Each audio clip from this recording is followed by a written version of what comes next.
Papua New Guinea के जंगल में कोरोवाई जनजाति रहती है। सदियों से बाहरी दुनिया से छुपे हुए उन्होंने 1970 के दशक में ही बाहरी लोगों से संपर्क किया। कुछ हजार की संख्या में वे छोटे बिखरे हुए समूहों में रहते हैं। कोरोवाई शिकारी संग्रह करता है। वे जंगल के तल से ऊपर प्रभावशाली ट्री हाउस बनाते हैं। उनका जीवन जंगल के साथ गहराई से जुड़ा हुआ है। उनके अनोखे रीति रिवाज और मान्यताएं हैं।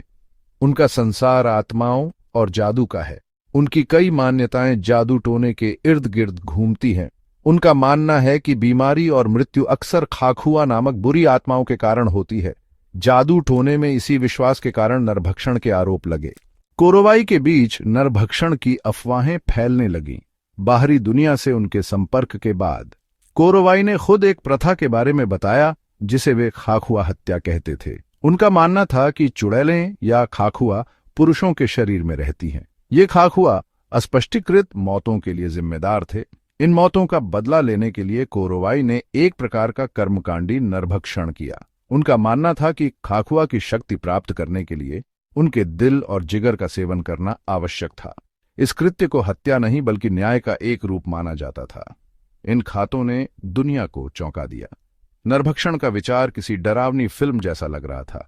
हालांकि यह ध्यान रखना महत्वपूर्ण है कि हमारे पास जो जानकारी है वह कोरोवाई से ही आती है। उनकी कहानियों की पुष्टि करने के लिए बहुत कम भौतिक साक्ष्य हैं।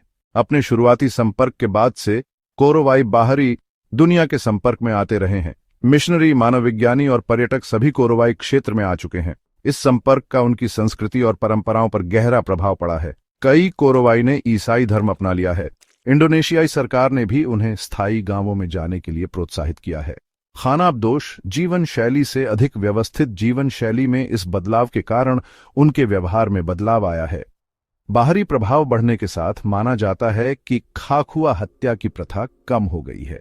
कुछ मानव विज्ञानियों का मानना है कि यह पूरी तरह से बंद भी हो सकता है। बाहरी लोगों की मौजूदगी ऐसी प्रथाओं को जारी रखना खतरनाक बना देती है। इसके अलावा आधुनिक चिकित्सा के प्रसार ने बीमारी और मृत्यु के लिए वैकल्पिक स्पष्टीकरण प्रदान किए हैं।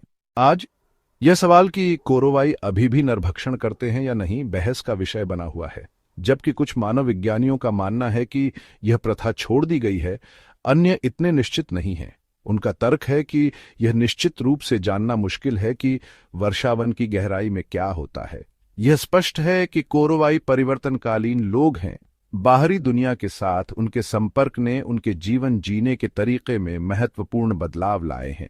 जैसे जैसे वे इस नई वास्तविकता को समझ रहे हैं, उनकी मान्यताएं और व्यवहार विकसित हो रहे हैं। कोरोवाई की कहानी मानव संस्कृतियों की विविधता और उन्हें अपनी शर्तों पर समझने के महत्व की याद दिलाती है।